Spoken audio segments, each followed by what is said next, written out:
soon, is how's your life updates going? I touch on a whole lot of different areas for those who just came on, like Leonora and Noel. I touched on, you know, everything has updates, right? Your mobile device has an update. What happens when you don't deal with the updates? You've heard some people's examples. Our homes, we've got to keep updated. Otherwise, the appliances go on the blink. Our lights go on the blink. Our stove goes on the blink.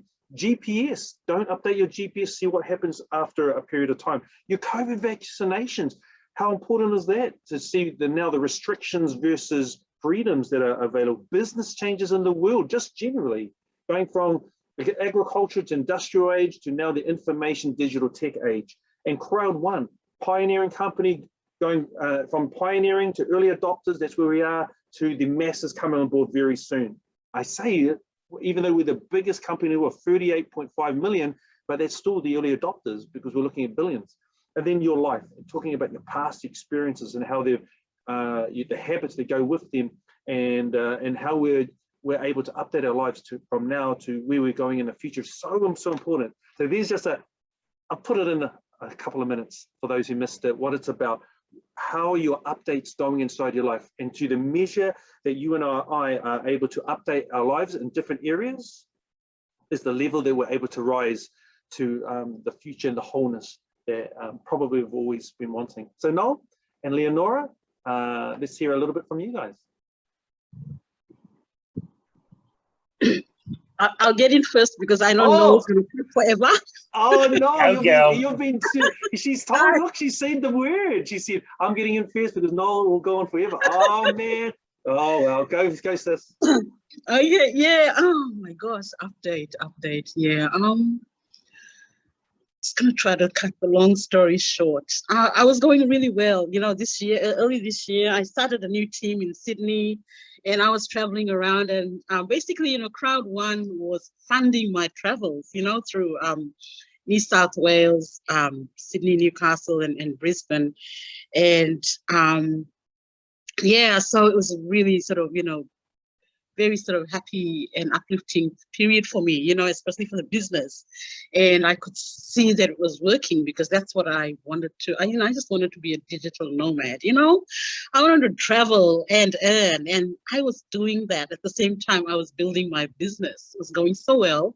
And well, you know, all good things come to an end. I had to come back home. I returned home in May, late April, May, and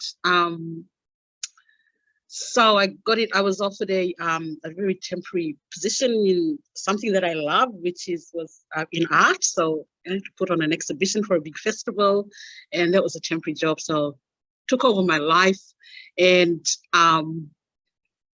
yeah. So what used to happen was that because it was so stressful and so demanding, when I'd get home at night, I would just, you know, catch up with all the stuff, you know, the team was doing, you know, just listening and watching videos, and it was like a therapy for me, you know, and that was, you know, so it was my way of, you know, just, you know, keeping close to the campfire, because because this is a long-term thing for me. This is my you know, this is the vehicle that is going to lead me towards achieving my goals. So there was no way I was going to let go of this business.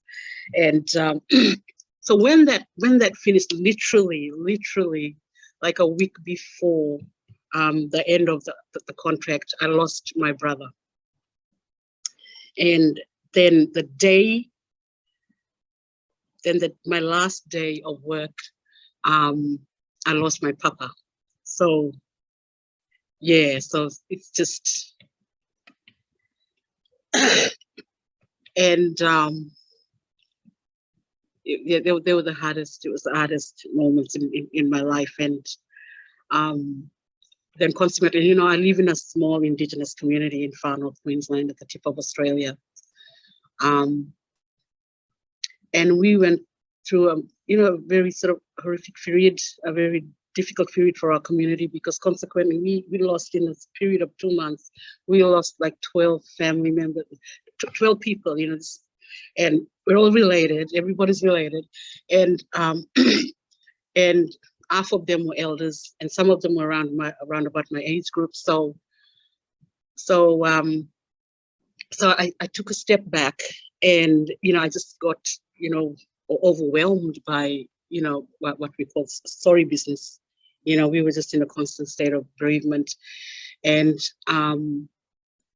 in between, I would just listen, when I'd come on, and I would just listen, to the production hours and other training, and again, it was kind of like a therapy for me. It was keeping me grounded, and I had to think about my mental and emotional state, and and I just want to give props to somebody that you're going to hear a story tonight, and that's Stella Bamiga. She's my second, my lieutenant.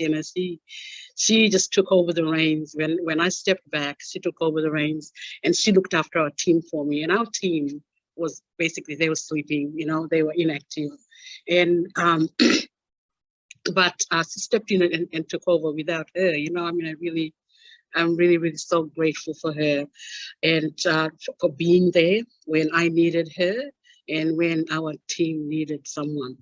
And so I was going through this, and by the time that sorry business finished, when back in August, late August actually, and that's when I started thinking about my health. I need to do something, because I could see that I had been suffering, mentally, emotionally, and physically, with my health. Because, when families are sitting together, when, in morning, there's always lots of food. We love our kai as Islanders. So yeah, it took its toll on me, and I've got diabetes, so and then I blood pressure. So I was like, okay, Leonora, look after your health now, because I was looking after my trying to look after mental and physical health, but I was neglecting my body. And so in late September, that's when I decided to said, okay, I'm going to take action now. And so I thought, all right, that's it. I'm going to start looking after my whole self. And so I totally changed. I went to the doctors, got results back and everything. And then I made a plan, so I gave up flour, sugar, rice, all those, those carbohydrates. And I thought, okay, start from within, start with my body, and it'll affect other areas of my life, and it has been. So I'm now on my 27th day.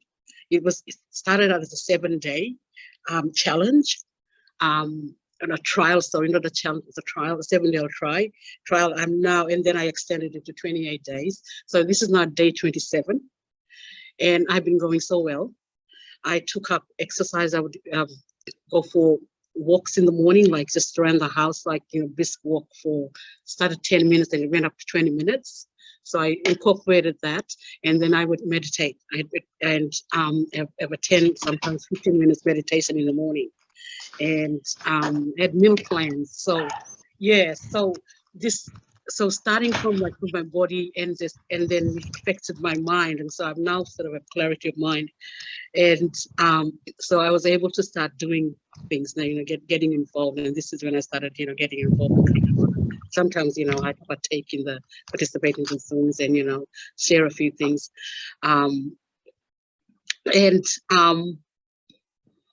So when we had the recent event, world event in Dubai, there was things that the leaders said that I picked up, that I picked up on, and especially when the CEO came on, what's his name? First of all, when the CEO came on, and he was talking about urgent things that are urgent, and things that are important but long term. And I realized that the past 3 months, I had just been living in the moment, dealing with the urgent stuff. I hadn't been doing that much for the long term, for the important things, and I needed to get back on track and address those. And then I listened to what Jonas said, and he said, we could, Jonas, when he said, just 5 minutes of your day, you can just pick up the phone and invite someone, all it takes is 5 minutes. And so I had a bit of a so I had a round table meeting with my two leaders, and the one in Sydney and Stella, and I said, and I shared with them, you know, what these two leaders have said. And I said, look, I've taken this on board because this is what I feel that I need. And I think we should all do this, you know, just 5 minutes a day, we pick up the phone. Don't text us, pick up the phone and talk to someone and invite them. And yeah, so that's when I got back into the games, so to speak. And yeah, so the very next day, I picked up the phone and did the 5 minute thing, invited someone. The last time I invited somebody to Crowd One was, I can't even remember. It might have been at the beginning of the year. So I was, you know, so I started, you know, restarting the engine again. So yeah, so this is where I am. But all through this, you know, I've been very active in Planet IX. And you know, I taught myself how to get onto the Polygon, whatever, you know, using the mobile. And then I started, you know, I was just teaching other people to do that, you know, to Android and even on Discord, you know, people on Discord were asking me, you know, the instructions, and I was helping people on Discord, you know, yeah, how to you know, create those accounts on the blockchain, and yeah, so I think that I'm just quietly happy, and I feel I'm, you know, getting back into the business again, especially, you know, just that one little thing. I picked up that phone and I phoned somebody and invited them to Zoom. It's really uplifted my spirit. So yeah, so this is where I am at the moment, and I'm looking forward to Christmas. And also on a personal note, I'm just happy that the borders are going to be opening up soon, because my fiance lives overseas and we've been apart for, you know, over 2 years now, and I'm just so dying to get, you know, see this main man in my life. And yeah, so everything's, yeah, I'm fine. Thank you for giving me the opportunity to share. Wonderful. What a wonderful share. Thank you for sharing, you know, your journey. It's deep, it's heartfelt, it's moving, and that's what we love about being able to engage inside, mainly through production hours. We're able to do there is just give that space for people to be able to share their lives. And then, you know, I know there's so many people here, but then what we've started to do over recent months, or what I've started to do, is record sessions, take snippets of the sessions to people like yourself sharing, and then that message, that heartfelt message of vulnerability in your life, share it across, and then more people than what's on here sees it. I mean, I was sharing to Noel, and Noel's next, you know, I was saying, Noel, you know, you shared to 10 people the other day, and now I can tell him that, you know, I said to him that time was just under 100. Now it's over 100 people have seen that message that he shared. And it's like, that's what it is. It's like being able to recognize the, you know, that we can share online and it can go worldwide.